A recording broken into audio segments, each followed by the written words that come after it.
question related to the topic mentioned by our PM regarding the basic procedures, basic technique during our activities at the site. We focus on manual handling, manual lifting of materials and equipment, portable equipment. As we all know, every time in our shift, in everyday activity, so we encounter manual activities, right, in the site. So araw-araw, mayroon tayong manual na mga ginagawa sa site natin, di ba? Kagaya ng pagbubuhat ng mga materyales at saka pagbubuhat ng mga equipment. Pero these repetitive movements have an effect in our body. No? It will take a toll in our body. So through strain and stress, physical stress. So mahalaga na malaman natin yung tamang technique, tamang procedure kung paano tayo mag-execute ng manual handling, especially manual lifting of materials or equipment. Mostly back injuries, so spinal injuries or muscle spasm, so back pain. So normally that is encountered if you are doing manual work every day, no? Kasama na yan yung foot injuries, hand injuries. So mahalaga yung proper way of doing the manual work. So there is a basic technique doing lifting for materials, no? That's what he said, lift with your legs, not with your back, no? So may willing ba mag-demonstrate muna kung paano kayo magbuhat ng bagay sa site? So halimbawa ito, just for demonstration, this material, we will move it to the other side. So paano mo bubuhatin?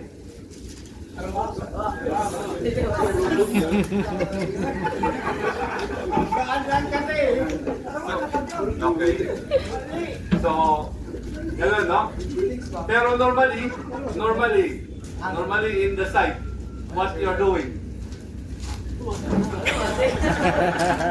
So, like that. So, normally, hindi tayo aware. So, minsan, mabilis yung pagbubuhat natin ng mga materyales. So, minsan, ganun lang talaga. Tapos, bubuhatin ng ganun. Di ba? Assuming mabigat to. Assuming this is, let's say, 25 kilograms. If you repeated this, let's say, 20 times every day, so you will suffer back injuries, worse, maybe spinal injuries, like herniation. Ano ba yung herniation na yun? Yung sumasakit yung likod mo kasi na yung spine mo, lumabas yung parang naipit yung ugat. Sabi pa nga natin, naipitan ng ugat. Di ba? Yun, yung mga ganong injury dahil sa pagbubuhat ng mabibigat. No?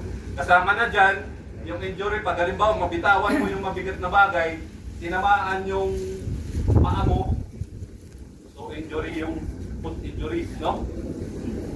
Impact injuries, cuts, abrasion, foot sprain, so yun yung mga injuries na masusustain natin. But the normal procedure in lifting is, of course, you have to check the materials first, how you will lift it, using your hands and your body. And if there is obstacle or scattered materials around, so you have to plan your execution of the lifting, no? So, Glenn, can you help me do the illustration?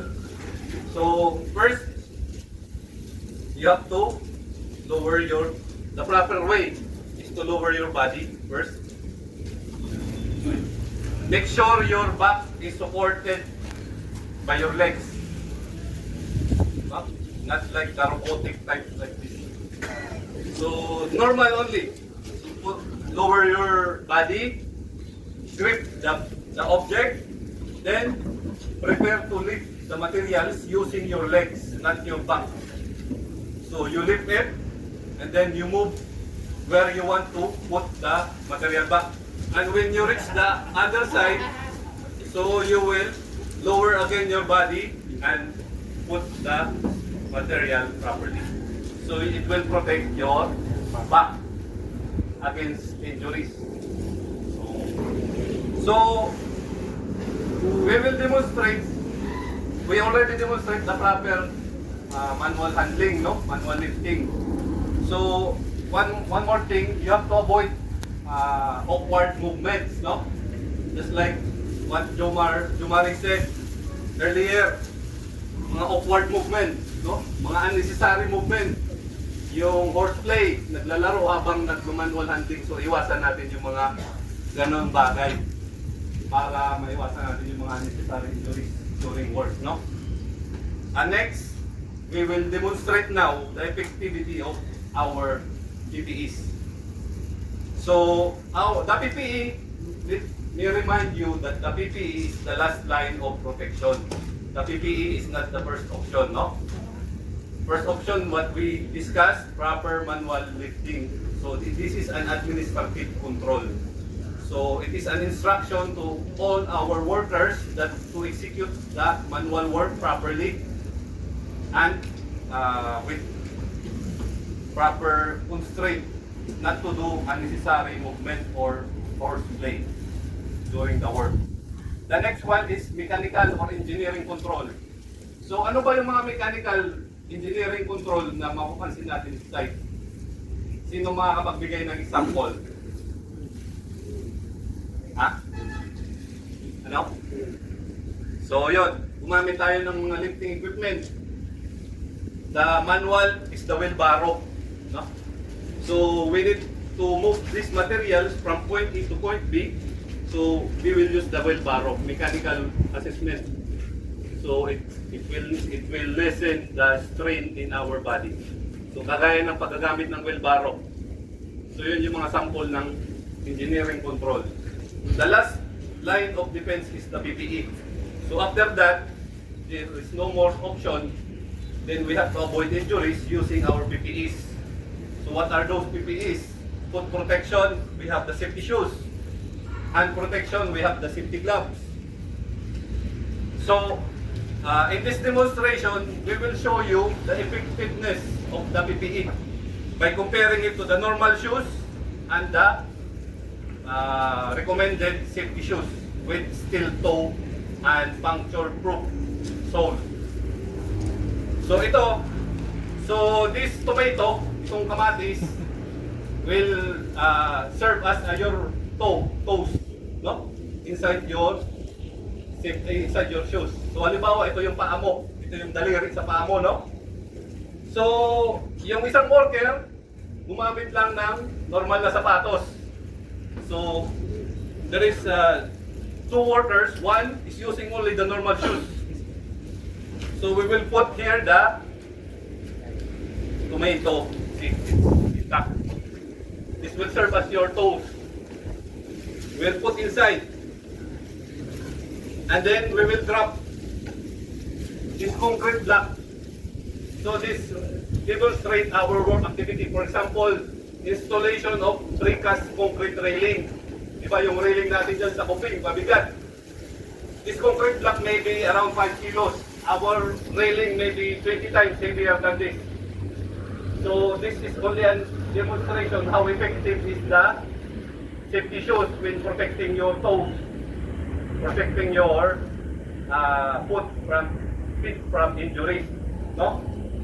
So now we will demonstrate.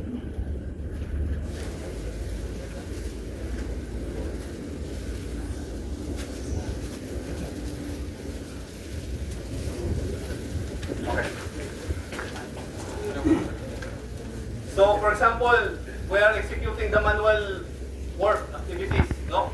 Then suddenly you drop the materials and it will hit your feet. Let's see what will happen to the tomato. So this is waist. This is only a height of the waist, no? Normally that's how we lift, carry material. Okay, that's right. So, what will happen to your toes now?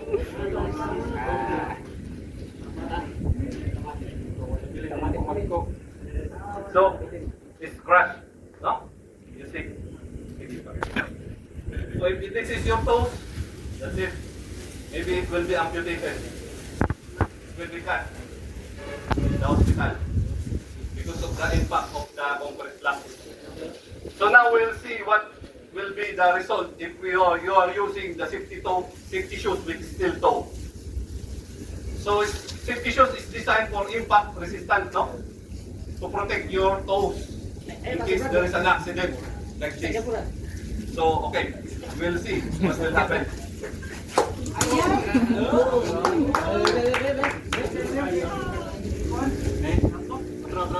See? So it is clear that the safety shoes is performing what is designed to protect. You see the tomato is still intact, no crack or scratches. So your toes is safe from injuries using the safety shoes compared to the normal shoes, right? Okay. So that's how we demonstrate the effectiveness of the PPEs.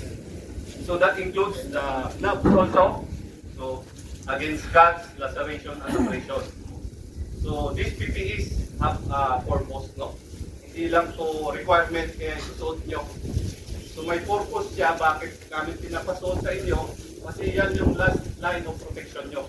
Doon sa mga residual risk na nandyan sa construction site. So this will serve to protect your feet and hands. Safety glass also protect your eyes from projectile. For example, grinding, chipping, drilling. So there is some small projectile that once in a while will hit your face. So you have to wear the face protection also. That includes during welding, during concreting work, during lifting work, so every high-risk activities that we encounter during our activities in the site. That is the basic for the safety procedures and techniques.